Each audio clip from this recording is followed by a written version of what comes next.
वो वॉचमैन सूर्या की घरवाली। मैं ही हूँ वो, उसकी बीवी। बोला क्या है? मैं उसका दोस्त हूँ। उससे मिलना था। उनसे मिलना था? पहले ये पता लगाओ कहाँ पर है वो। मैं वहीं उसे काट डालूंगी, उसके छोटे छोटे टुकड़े करके ना कहीं नदी में फेंक दूंगी, तभी मेरे मन को शांति मिलेगी। क्या बात है बहन, तुम अपने पति के बारे में ऐसी बातें कर रही हो? आदमी आदमी की तरह रहे तो इज्जत मिलती है, वो अपनी हद पार कर दे तो काहे की इज्जत? हाँ, पापलेट मछली, सुरमई मछली, बाड़ा मछली हमेशा फ्राई करके उन्हें खिलाती रही जी भर के। कभी एक कांटा भी गले में अटक जाए तो मेरा जीना मुश्किल करते थे। थू, आज तक उसका झूठा खा खा कर उसके लिए जीती आ रही हूँ। उसने मुझे धोखा दिया और किसी और लड़की के साथ भाग गया। साहेब बताए, अगर मैं पढ़ी लिखी होती तो क्या वो मेरे साथ ऐसा कर सकता था? वो उस पढ़ी लिखी लड़की के साथ भाग गया और यहाँ मैं अकेली रह गई। साहब, ना प्यार में कमी रखी, ना खिलाने पिलाने में। मुझ में सिर्फ यही कमी है साहब कि ना मैं लिखना जानती हूँ, ना मैं पढ़ना जानती हूँ। आप ही बताइए साहब, इसके अलावा मैं क्या कर सकती थी? क्या उसका ऐसा करना चाहिए था मेरे साथ? आप ही बोलिए साहब। तुमने जो बातें कही वो सच है, लेकिन सारा सामान बाहर पड़ा है, घर खाली कर रही है? ये मेरे माँ बाप का दिया हुआ घर है, मैं क्यों खाली करूँ? ये सारा सामान उसी ने लाकर रखा है यहाँ पर। ओहो, उसने ये सारी चीजें नहीं खरीदी है? प्यार से मेरा जन्मदिन है कहकर 23 तारीख को मंदिर लेकर गया था मुझे। Last month 23 he is with you, यानी वो। क्या बताऊं साहब, सिर्फ 2 दिन मेरे साथ था, उसके बाद कहाँ गया क्या पता। तेरा जन्मदिन है, तोहफा दूंगा, यही कहकर ये सब चीजें लाकर यहाँ पर रख दी है उसने। मेरे सर पर पड़ी है सारी। मुझे नहीं चाहिए ये सब। आप जानते हैं साहब, हर औरत अपने पति के मरने के बाद ही गले का मंगलसूत्र उतारती है, लेकिन मैं ये मंगलसूत्र उसके सामने ही उतार फेंकूंगी। इसीलिए अभी तक इसे पहन कर रखा हुआ है। उसे आने दीजिए, ठीक कर दूंगी उसे। मैं चलता हूँ बहन। कहाँ चले गए? कहाँ कहाँ हैं आप? क्या हो गया? बहुत थके हुए से लग रहे हैं। आज आप पुलिस स्टेशन नहीं गए थे, फिर कहाँ गए थे? एक लड़की से मिलने गया था। क्या कहा? मेरे होते हुए आप किसी और लड़की से मिलने गए? बानो, तुम मेरी बातों को गलत समझ रही हो। इंक्वायरी के लिए गया था। एक लड़की लापता हो गई है। उसके ऑफिस में इंक्वायरी की तो पता चला उसके ऑफिस में ही काम करने वाला वॉचमैन भी उसी दिन से लापता है। दोनों 2 दिन के गैप में लापता है, ऐसा वॉचमैन की बीवी की बातों से लग रहा है। सवाल ही पैदा नहीं होता, दोनों एक साथ गायब हो जाएं, ऐसा हो ही नहीं सकता। तुम कैसे कह सकती हो? देखिए, पहले वॉचमैन भागता वहाँ से, फिर वो सारा इंतजाम करता और उसके बाद लड़की उसके पीछे पीछे भागती। पर इस केस में लड़की पहले भागी है और लड़का उसके बाद। मेरे हिसाब से मामला कुछ और है। वॉचमैन को जानबूझकर भगाया गया है। इतना कमाल का आइडिया तुम्हारे दिमाग में कैसे आता है? पुलिस वाले की बीवी हूँ, इतना दिमाग तो चलेगा ही। ओहो। इतना अच्छा आइडिया बताने का कोई इनाम नहीं मिलेगा। Come on come on come on come on,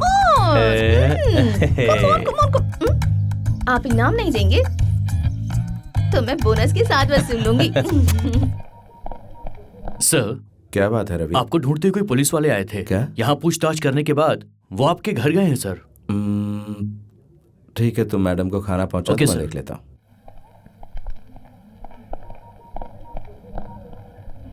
SP uncle, कब आएंगे तुम्हारे मालिक? छोटी मालकिन की तबीयत ठीक नहीं है, उन्हें देखने अस्पताल गए हैं। तुम यहाँ कितने सालों से काम कर रही हो? बचपन से लेकर मैं यही काम कर रही हूँ सर। तुम अकेली हो या कोई और भी काम करता है यहाँ? नहीं, एक और भी है, वो कुछ लाने के लिए बाजार गए हुए हैं। वैसे यहाँ कुछ खास काम नहीं है, इसलिए साहब ने कल से आने को मना किया है। क्या बात है रोजी, लग रहा है तुम मेरी शिकायत कर रही हो। इन्हें कुछ पिलाया कि नहीं? साहब ने खुद मना किया है। हाँ, ये तो ऐसे कहेंगे। तुम जाकर कॉफी लेकर आओ। हाँ तो बताइए क्या बात है inspector? What can I do for you? तुम्हारे ऑफिस से एक लड़की गायब हो गई है, ऐसी मेरे पास शिकायत आई है। उसी मामले में पूछताछ करने आया हूँ। Well, I am quite aware of it. सिर्फ इतना ही नहीं, मिस कावेरी एक डेडिकेटेड एम्प्लॉय थी और उसका पता लगाने के लिए मैं भी कोशिश कर रहा हूँ। आखिरी बार आप अपने स्टेनो से कब मिले थे? 23 तारीख को मिला था। तारीख तुम्हें इतनी करेक्ट कैसे याद है? 24 तारीख को ऑडिटिंग सबमिट करनी थी, इसलिए 23 तारीख को मेरे साथ ऑफिस में देर तक काम कर रही थी। जब मैं घर चला गया तो मैंने कावेरी को 3 बार फोन करके सारी अपडेट के बारे में पता किया, इसलिए उस 23 तारीख को मैं कैसे भूल सकता हूँ इंस्पेक्टर। उसी दिन मेरी बीवी भी एक बहुत बड़े हादसे का शिकार हो गई। हम लोग एक गहना खरीद कर लौट रहे थे, तभी वो खतरनाक एक्सीडेंट हुआ। उसके बाद सदमे के कारण मैं खुद भी डिप्रेशन में चला गया। तुम्हारे साथ तुम्हारी बीवी थी या कोई और थी? यस, बिल्कुल वही थी। तुमने बहुत सारी बातें बताई, इसके लिए तुम्हें थैंक्स, लेकिन तुमने बहुत सी चीजें छुपा ली। वही याद दिलाने के लिए मैं यहाँ आया हूँ। इंस्पेक्टर, जो कुछ हुआ मैंने सारी बातें Hey. बता दी, so stop troubling I am me. Not troubling you, I am doing my duty. मैं बहुत अच्छे से जानता हूँ कि तुम कितने पानी में हो, और उसे मैं साबित करके रहूंगा। यस, राम, सेल्वा कुमार को फोन दो। जस्ट अ मिनट अंकल, मैं अभी देता हूँ। Inspector, call for you.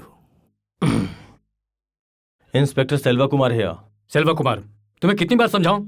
Sir, तुम्हारी समझ में नहीं आता है क्या? सर, बार बार परेशान करने के लिए उसके घर क्यों चले जाते हो? उसे ऐसा वैसा समझ रखा है क्या? सर, किसी के पीछे पड़ने की भी एक हद होती है। वो मैं। लिसन सेल्वा कुमार, तुम अभी के अभी वहां से पुलिस स्टेशन आओ। Yes sir.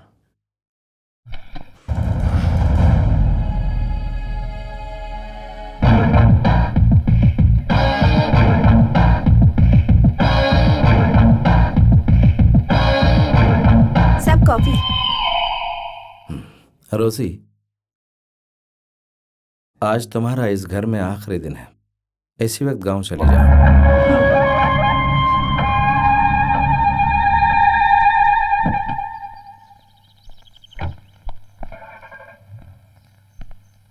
Sir, what's your problem?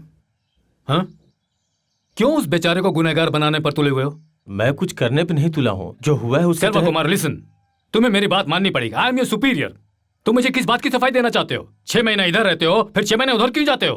बताओ। सच्चाई जाने बिना हाथ धोकर पीछे पड़ जाते हो। उसने ये किया है, उसने वो किया है। बेचारे की बीवी सीरियस है और तुम इसे टॉर्चर किए जा रहे हो। सर, मैं उसे समझाता हूँ सर। वो जो कर रहा है उसे मैं देखूंगा, और जैसा आप कहेंगे वैसा ही होगा सर। इसे जाने दीजिए सर। जरूर कोई खानदानी दुश्मनी है उससे, तभी ऐसा कर रहा है। उसका खानदान कितना जाना माना है जानते हो तुम? हैं? मुंह उठाए परेशान करने पहुंच जाते हो। तुम्हारा बस चले तो उसे मुजरिम बनाकर जगह जगह उसके पोस्टर चिपका दोगे। उसके पिता ने इस गांव में स्कूल, हॉस्पिटल बनवाए हैं गांव वालों के लिए। किसी से एक पैसा भी नहीं लिया उन्होंने। तुम्हारा ये पुलिस स्टेशन उन्हीं का बनवाया हुआ है, और हर महीने राम इसका किराया भरता है। जानते हो मैं तुम्हें ये सब क्यों बता रहा हूं? हाँ? मुझे पढ़ाया लिखाया भी उन्होंने ही है, और मेरी ये खाकी वर्दी भी उन्हीं की देन है। उसके खिलाफ अगर कोई कंप्लेंट लिखवा दे तो हम लोग Hey! उसके खिलाफ जितनी भी कंप्लेंट है उन्हें फेंक दो। दोबारा एक शब्द भी उनके खिलाफ सुनना नहीं चाहता हूँ। सर, उसी के ऑफिस में काम करने वाली उसकी स्टेनो गायब है, सिर्फ वो सर। स्टेनो ही गायब नहीं है, भिखारियों से लेकर नेता भी गायब हो जाते हैं। जाकर उनका पता लगाओ। लिसन, इंक्वायरी के नाम पर फिर से राम को जाकर डिस्टर्ब मत करना, राइट? हीरामणि सर, आज से ये केस तुम हैंडल करोगे। Thank you sir. सारी फाइल्स इसके सुपुर्द करो। अभी अभी घर पर आए और फोन में लग गए। हेलो। हाँ सेल्वा, मैं हूँ यार। चलो ये अच्छा हुआ। तुम यहाँ ड्यूटी ज्वाइन करते समय अपनी बीवी को भी साथ में लेके आए। इसकी सारी डिपार्टमेंट में चर्चा है। ए, दोगलापंथी की बातें मत कर। किस लिए फोन किया ये बताओ। तुम ये केस छोड़ के मार पीट करने वाले गुंडा मवालियों का साथ छोड़ के कुछ दिनों के लिए अपनी बीवी के साथ ले जाकर कहीं बाहर छुट्टी मनाओ, एंजॉय करो यार। नहीं जाना चाहते हो तो मत जाओ, अपनी जिद पे अड़े रहो। ज्यादा से ज्यादा तुम्हारा ट्रांसफर होगा यार। ट्रांसफर मेरे लिए कोई नई बात नहीं है, और मेरा तो छोड़, मेरी बीवी भी हमेशा तैयार रहती है। पता है इसमें कितनी तकलीफ होती है? नई जगह जाओ, अपनी बीवी को साथ में लेके जाओ, फिर वहाँ घर ढूंढो, डिपॉजिट दो, घर में पानी है या नहीं इसकी समस्या का सामना करो। पानी आता भी है तो साफ है या नहीं ये भी देखना पड़ता है। ए, चुपचाप फोन रख। बहुत ही सन की खोपड़ी है। एसआई और एसपी सब एक आप जैसे। पहले से ही मुझे टेंशन में लग रहे थे, तो फिर लोग फोन करके और टेंशन क्यों दे रहे मैं हैं? राम के दिल में छुपी हुई सच्चाई तक पहुंचना चाहता हूं, और वो एसपी बीच में दीवार बन रहा है। अपना रिश्ता वो घर पर रखे, उसे मेरे काम के बीच में क्यों ला रहा है? भले वो एसपी मुझे सस्पेंड ही कर दे, लेकिन इस केस को मैं छोड़ूंगा नहीं। बेकार में टेंशन मत लो, जाने दो ना। ए, ऐसे कैसे जाने दूं? पैसे और ताकत के दम पे कोई भी गुनाह करेगा तो मैं उसे छोड़ दूंगा क्या? नहीं, मैं देख के आंखें बंद नहीं कर सकता। परिवार चलाने वाली एक लड़की गायब हो गई, उसके परिवार के ऊपर क्या बीत रही होगी? वो लोग कितने दुखी होंगे।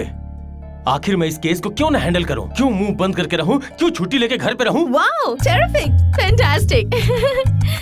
ये तो अच्छा ही हुआ ना, ड्यूटी में आप रात दिन एक कर रहे हैं, अपनी बीवी पर जरा भी ध्यान नहीं दे रहे।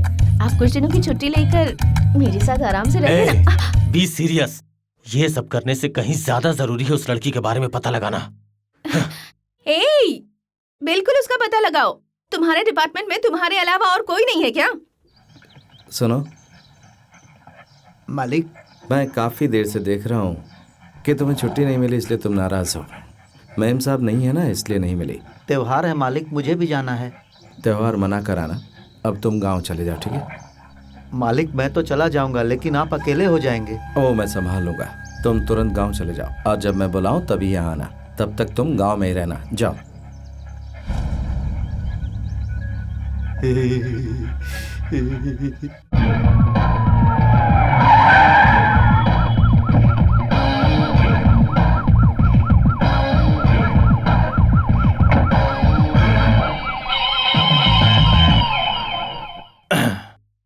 I am inspector Selva Kumar. नमस्कार साहब, नई डिजाइन आई है, बोली क्या दिखाऊं? सारा मुझे माल वो सब लेटेस्ट कुछ है नहीं सर। चाहिए। बोलिए सर। छोटी सी इंक्वायरी करनी है। स्टेट ऑनर राम मोहन तुम्हारी दुकान पे आए थे आए क्या? थे ना साहब, मैं दुकान बंद कर रहा था, तभी वो आए, फिर गहने लेकर यहाँ से उसके गए। बाद तुमने उन्हें कब देखा? नहीं देखा साहब, उनका तो गंभीर एक्सीडेंट हो गया था। पति पत्नी दोनों की जान बच गई, यही बहुत बड़ी बात है साहब। उनकी बीवी भी उनके साथ आई थी क्या? आई तो थी, लेकिन दुकान में नहीं आई, वो वहाँ बाहर कार में ही बैठी हुई थी साहब। पर आप इतना पूछताछ क्यों कर रहे हैं साहब?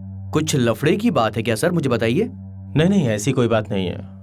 और कुछ जानने की जरूरत पड़ी तो तुम्हें बुला लूंगा, ठीक है? ठीक है, चलता साहब। हूँ। नमस्ते नमस्ते। अरे बाप रे, अरे बाप रे, ये किस्मत भी बड़ी धोखेबाज है। पुलिस वाले तो सबसे बड़े धोखेबाज होते हैं। पुलिस वालों से कभी दोस्ती नहीं करनी चाहिए। मैंने इतनी बड़ी गलती कैसे कर दी? क्या करूं समझ नहीं आ रहा है। पुलिस वाले गलत को सही और सही को गलत साबित कर देते हैं। किसी भी केस को घुमाना उनके बाएं हाथ का खेल है। इसमें कोई ना कोई गड़बड़ तो जरूर है। क्या करूं समझ, मेरा तो दिमाग काम नहीं कर रहा यार। चल मान लिया कि तू बिल्कुल गलत नहीं है, मगर ये जो पुलिस वाले हैं ना, बाल की खाल निकालकर केस को उल्टा घुमाकर हमें फंसा सकते हैं यार। अरे यार समझ में नहीं यार, पुलिस स्टेशन से चलकर अब ये मैटर सीधा हमारे घर तक पहुंच गया यार। अरे यार मेरी बात मान, पुलिस को सब कुछ बता दे। शंकर, तो मुझे पुलिस वालों के बारे में पाठ पढ़ा रहा है? पाठ नहीं पढ़ा रहा हूँ मैं, सिर्फ सच कह रहा हूँ। अगर तू मेरी बात मानता तो ये नौबत नहीं आती यार। देखे यार, तू मेरे बचपन का दोस्त है, इसीलिए मुझे टेंशन हो रही है। पुलिस वाले तो कब्र खोदकर अंदर घुस जाते हैं। कहीं उन्होंने खून का इल्जाम तेरे सर पर लगा दिया तब क्या होगा?